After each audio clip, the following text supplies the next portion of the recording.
Hello hi बच्चों, welcome back to another session.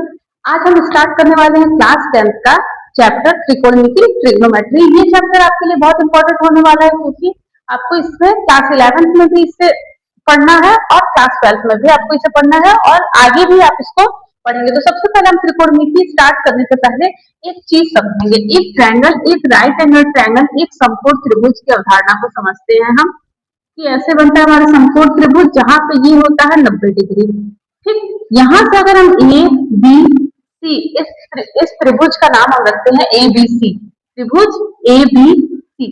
अब त्रिभुज ए बी सी में ध्यान दीजिएगा, अगर हम इसको एंगल ए मानते हैं, ठीक है, एंगल ए के परसेप्शन से देखते हैं, एंगल ए के परसेप्शन से देखते हैं तो जो एंगल है उसके सामने वाली जो भुजा होती है, उसके सामने वाला जो साइड होता है उसको हम कहते हैं लंब। ठीक है, इसको हम कहते हैं लंब।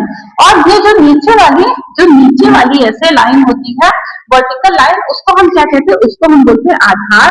ठीक है, और सबसे बड़ी भुजा को हम क्या बोलते हैं? कर्ण। ठीक है, समझ में आया? जो एंगल हम ले रहे हैं, अगर एंगल ए ले रहे हैं तो उसके सामने वाली भुजा हो जाएगी लंब और उसके साथ लगी हुई भुजा हो जाएगी आधार, और सबसे बड़ी वाली भुजा या जो बच गई उसको बोलेंगे कर्ण।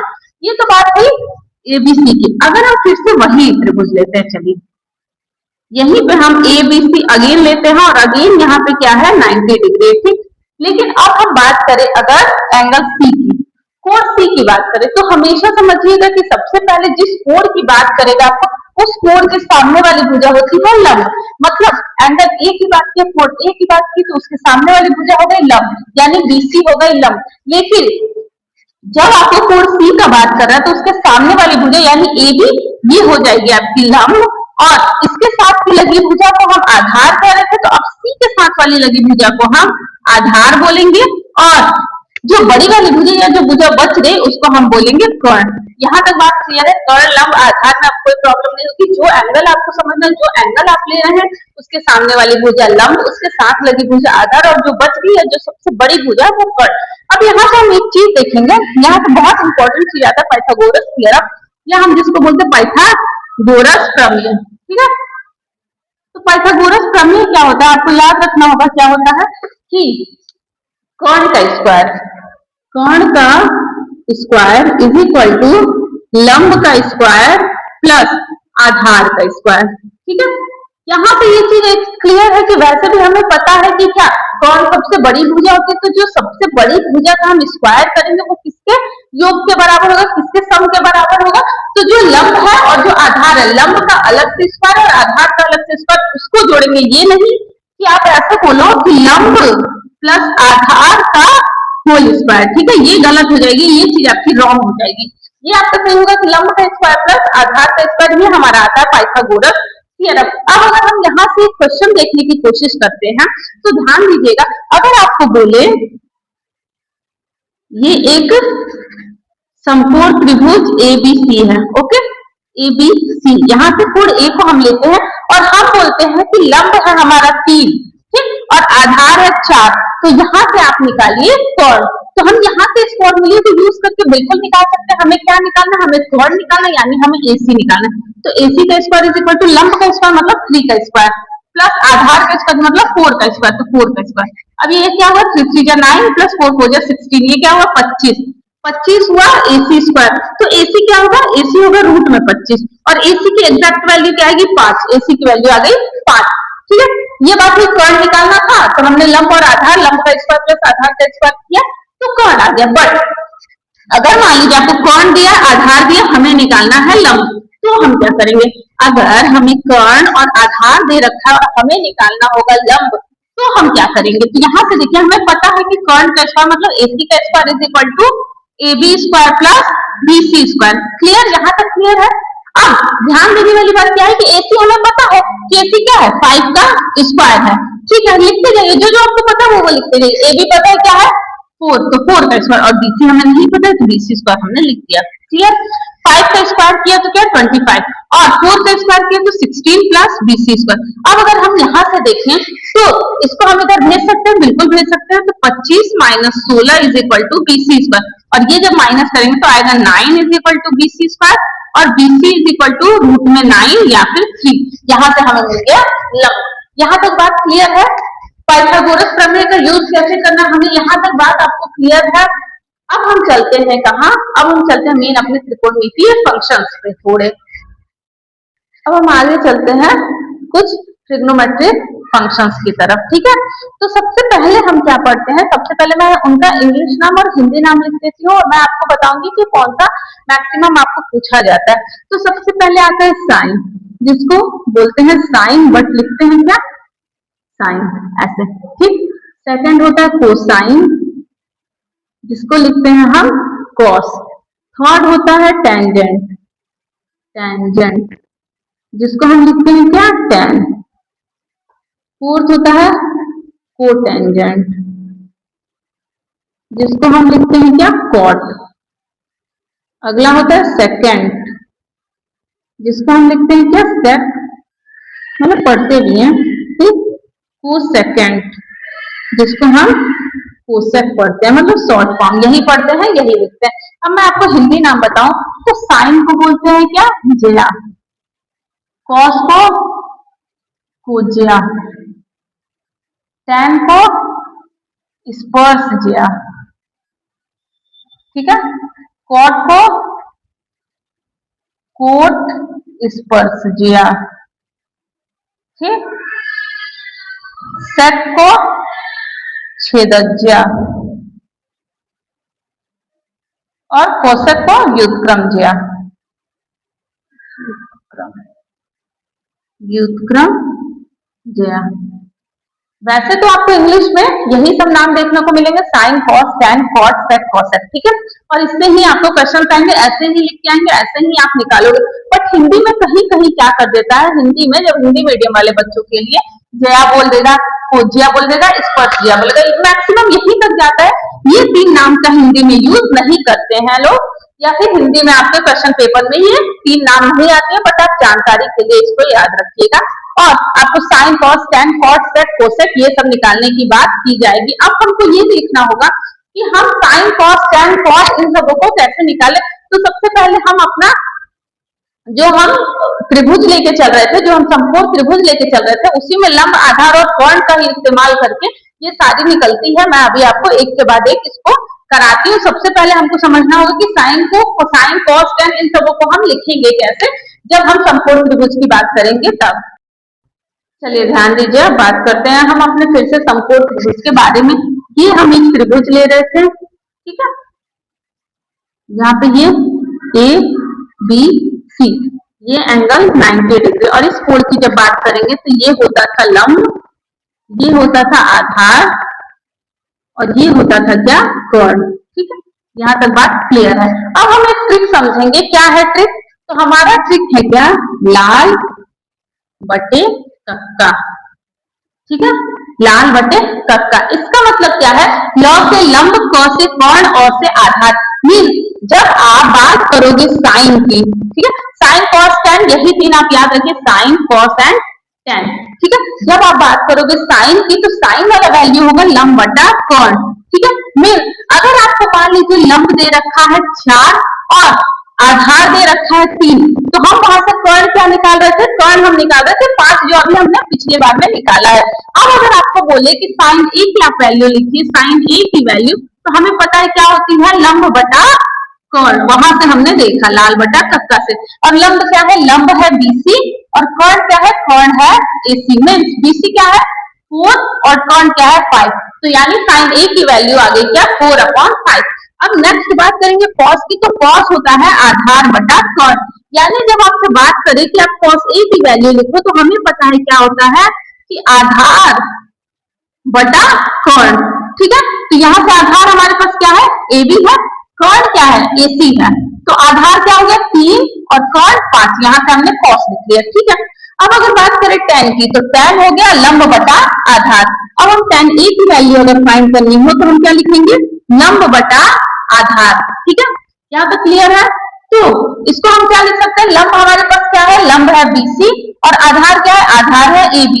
तो BC की वैल्यू क्या दे रखी है 4 और AB की वैल्यू 3, यानी इसकी वैल्यू आई 4/3। अब ये हो गया साइन कॉस टेन की बात। अब जब हम उसके बाद के कॉट सेक कोसेक की बात करेंगे तो कॉट हो जाएगा इसका उल्टा, मीन्स ये हो गया कॉट, ये हो गया सेक और ये हो गया कोसेक। मीन्स क्या कि कॉट की बात करेंगे तो आधार बटा लंब उल्टा, यानी tan A का उल्टा हो गया कॉट। तो कॉट A हो गया क्या, आधार बटा लंब। ठीक है, मीन्स क्या, मीन्स AB अपॉन BC। तो कितना हो गया 3/4। अब यहाँ से हम एक और चीज इसके आगे देखेंगे कि इन दोनों में क्या संबंध है। यहाँ से हमें संबंध दिखाई दे रहा है कि tan A और cot A एक दूसरे के उल्टे हैं। अब हम cos A की बात करें तो sec A इसका उल्टा होता है। तो sec A जब cos A आधार बटा कर्ण था तो sec A होगा क्या, कर्ण बटा आधार। ठीक है, यानी कि क्या AC अपॉन AB, और AC दे रखा है कितना 5 और AB है कितना 3। और जब हम बात करते हैं कोसेक A की तो वो होता है क्या, इसका उल्टा, कर्ण बटा लंब। अगर आपको ये नहीं समझ में आए तो यहाँ से हम देख सकते हैं कर्ण बटा लंब, ये होता है कोसेक। तो कर्ण क्या दे रखा है AC और लंब क्या है BC, और कर्ण की क्या है वैल्यू 5 और BC की वैल्यू क्या है 4। तो यहाँ से हमें सारे के सारे त्रिकोणमितीय फलनों के वैल्यू यहाँ पे हमें मिल गए, जो कि sin cos tan cot sec cosec की वैल्यू हम यहाँ से लाल बटा का स्ट्रिक्ट का यूज करके हम निकाल सकते हैं। अब हम देखते हैं थोड़ा कि इनका संबंध क्या है आपस में, इसके बारे में हम थोड़ा चर्चा करते हैं। चलिए अब हम देखते हैं कि उनके बीच में क्या आपसी संबंध है।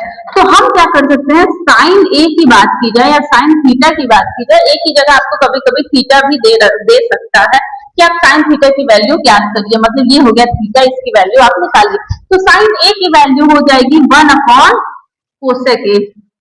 ठीक है, ऐसे भी आप लिख सकते हैं, या फिर कोसेक A को आप लिख सकते हैं क्या 1 अपॉन साइन A। ठीक है, क्लियर। अब हम आते हैं cos A पे, तो हम cos A को क्या लिख सकते हैं 1 अपॉन sec A लिख सकते हैं। ठीक है, या sec A को लिख सकते हैं क्या 1 अपॉन cos A। ठीक है, क्लियर।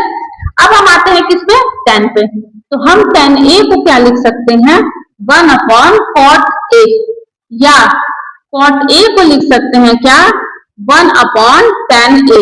ये होती है इन दोनों में आपस में संबंध। अब एक और चीज, दो और चीजों को हम देखेंगे, क्या देखेंगे कि tan A को एक और चीज हम लिख सकते हैं क्या कि sin A upon cos A। बहुत इंपॉर्टेंट है, बहुत ज्यादा इंपॉर्टेंट है, ये सारी चीजें आपके लिए मोस्ट इंपॉर्टेंट है।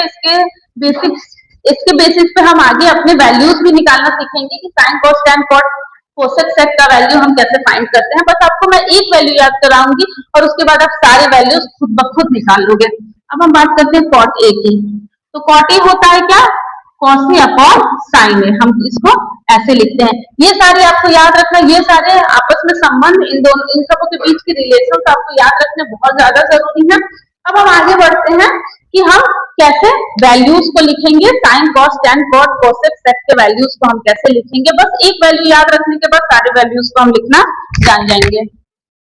ये चार्ट आपके बुक में भी दिया होगा, वैल्यूज वाले चार्ट, बट मैं आपको ट्रिक से बहुत आसानी से समझा सकती हूँ, समझाऊंगी कि आप कैसे लिखोगे जब आपको वैल्यू निकालने को दी जाएगी। तो सबसे पहले आप याद रखिएगा वैल्यू होती है 0 डिग्री, देन 30 डिग्री, उसके बाद 45 डिग्री, उसके बाद 60 डिग्री, उसके बाद 90 डिग्री। बस इतनी वैल्यूज आपको याद रखनी है, जिसमें से मैं आपको बस साइन की वैल्यू याद कराना सिखाऊंगी।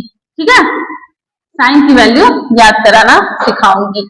उसके बाद आप खुद से कॉस की वैल्यू लिखोगे, खुद से आप टेन की वैल्यू लिखोगे, खुद से आप कॉट की वैल्यू लिखोगे, खुद से सेक की लिखोगे और खुद से कोसेक की लिखोगे।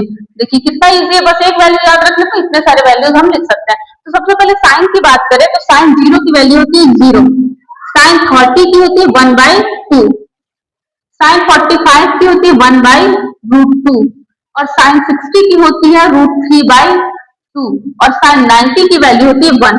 बस ये आपको याद रखना क्या 0 1/2 1/कर्णी में 2, कर्णी में 3/2 1।